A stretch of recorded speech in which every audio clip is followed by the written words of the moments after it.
أعوذ بالله من الشيطان الرجيم بسم الله الرحمن الرحيم وإذ أخذنا ميثاق بني إسرائيل لا تعبدون إلا الله وبالوالدين إحسانا وذي القربى واليتامى والمساكين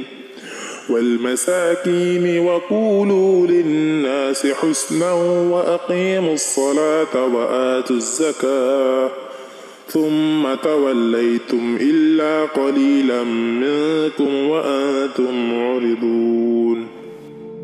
আর স্মরণ করো যখন আমরা ইসরায়েল সন্তানদের কাছ থেকে আমি অঙ্গীকার নিয়েছিলাম যে তোমরা আল্লাহ ছাড়া আর কারো ইবাদত করবে না, মাতা পিতা, আত্মীয় স্বজন, ইয়াতিম ও দরিদ্রের সাথে সদা ব্যবহার করবে এবং মানুষের সাথে সাদালত করবে, আর সালাত প্রতিষ্ঠা করবে এবং জাকাত দিবে। তারপর তোমাদের মধ্য হতে কিছু সংখ্যক লোক ছাড়া তোমরা সকলেই অবজ্ঞা করে মুখ ফিরিয়ে নিয়েছিলে। সূরা আল বাকারা আয়াত ৮৩। এই আয়াতের তাফসিরের আলোকে ৪টি মূল দিকের বিশেষ ব্যাখ্যা প্রদান করা হয়েছে, যা আমাদের জীবনের প্রতিটি ক্ষেত্রে আদর্শ আচরণ এবং নৈতিকতার মর্মার্থকে স্পষ্ট করে তুলে ধরে। প্রথমত, আব্দুল্লাহ ইবনে মাসুদ রাদিয়াল্লাহু তাআলা আনহু এর বাণীতে প্রকাশ পায়, আমি জিজ্ঞেস করলাম, হে আল্লাহর রাসূল, আল্লাহর কাছে কোন আমল সবচেয়ে উত্তম? তার উত্তরে তিনি বলেন, সময়মতো সালাত আদায় করা, তারপর পিতামাতার সাথে সদ্ব্যবহার এবং এরপর আল্লাহর পথে জিহাদ করা। বুখারী হাদিস নং ৫২৭, মুসলিম হাদিস নং ৮৫। এখানে আমরা দেখতে পাই ইসলামী আমলের শ্রেষ্ঠত্বের ক্রমবিন্যাস, যা আমাদের দৈনন্দিন জীবনের প্রাথমিক ভিত্তি হওয়া উচিত।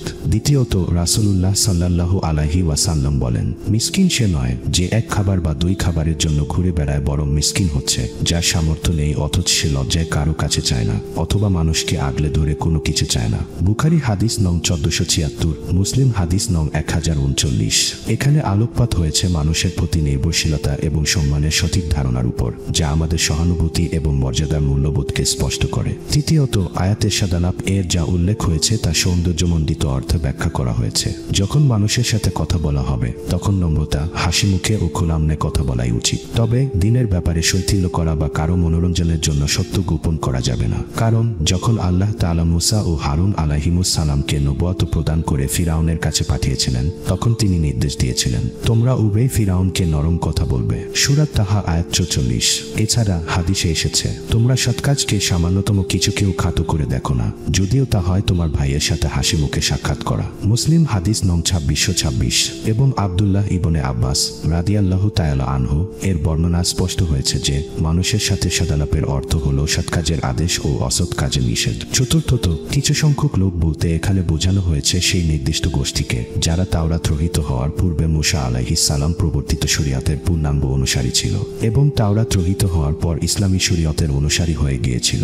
এখান থেকে স্পষ্ট হয় যে একত্ববাদী ঈমান, পিতামাতা, আত্মীয় স্বজন, ইয়াতিম ও দরিদ্রের সেবা, মানুষের সাথে নম্র কথাবার্তা, সালাত আদায় এবং জাকাত প্রদান করা, এসব আদর্শ প্রাচীন শরীয়তেও বিদ্যমান ছিল। কিন্তু পরবর্তীতে অধিকাংশ মানুষ এই আদেশগুলো থেকে বিচ্যুত হয়ে যায়। তাফসিরে জাকারিয়া এইভাবে আয়াত ও এর ব্যাখ্যা আমাদের শিক্ষা দেয় যে ইসলামী জীবনযাত্রার মূল ভিত্তিগুলো, শ্রেষ্ঠতম আমল থেকে শুরু করে মানবিক সম্পর্কের আদর্শ, সবকিছুই একে অপরের সাথে গভীরভাবে সম্পর্কিত। প্রত্যেকটি দিক আমাদের মনে করিয়ে দেয় যেন আমরা সর্বদা সৎকর্মে উদারতা, নম্রতা ও সামাজিক দায়িত্বের গুরুত্ব অনুধাবন করি।